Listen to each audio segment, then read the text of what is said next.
Alex, thank you very much for receiving us. We're so happy to be here. We had a great night last night. Yeah?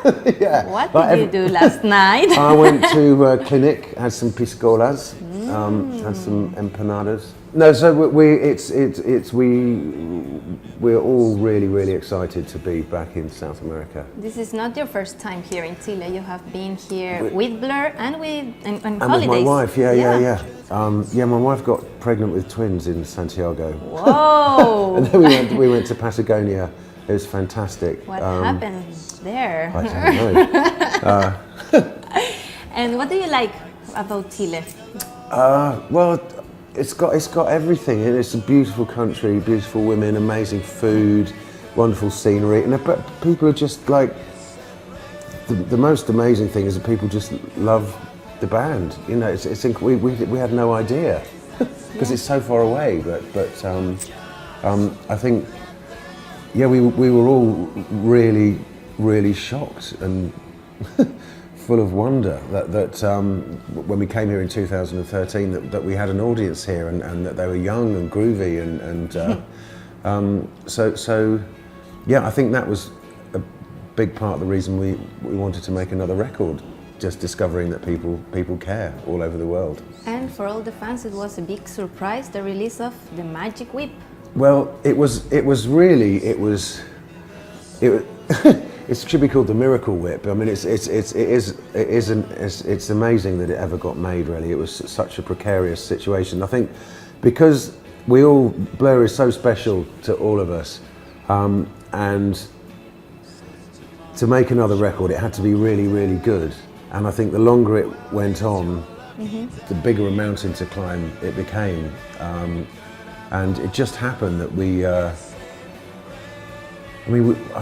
if the Olympics hadn't been in London in 2012, I think I wouldn't be sitting here now. But we were asked to play a big show to mark the end of the Olympics. And what happened on stage that makes you wanted to do another? Well, record? It's just so. I think if we feel there's a point to what we're doing.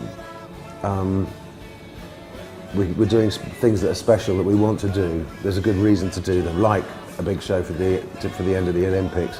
We were like, yeah, we'll do that. And it was just so. And whenever we do play, it's just brilliant. It's just brilliant because those songs mean so much to us. You know, they're part of our lives. It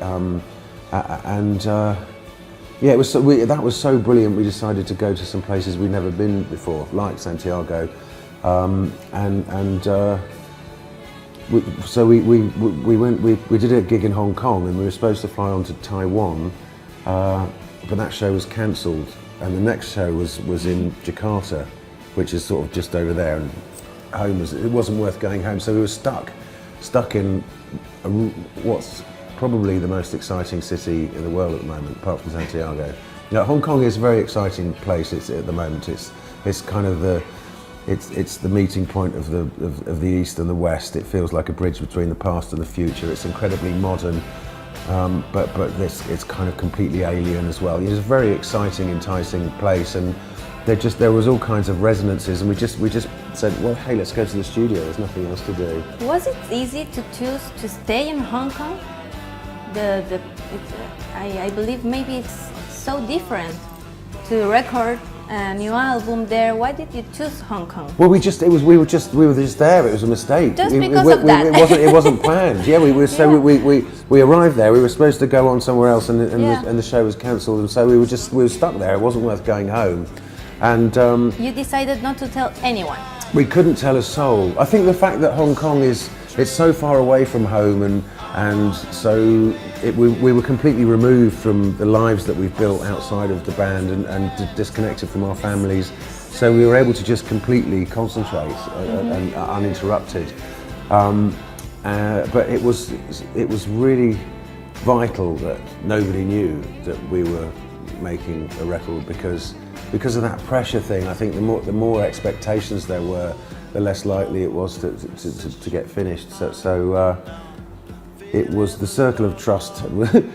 First, we told our wives, but we couldn't tell our children. I had to tell my wife because she's like, "Where are you going?" I was like, actually, she said, oh, brilliant. And what did you tell to your kids? I just said I was going to see Graham. So the record company, the record company were calling it Graham's album. It was called Project Miriam in my office. Project Miriam, yeah, the code name. So emails headed Project Miriam. Secret word. Yeah. But it was after the 12 years of waiting for it. It was an utterly joyous process to make it. It was just, I think it does sound like old friends. You know, I think you can hear the warmth and the friendship in the playing. We spent so many years doing it together. There's a really, it's a really special thing, that chemistry that a bunch of musicians have that have been playing together for a long, long time.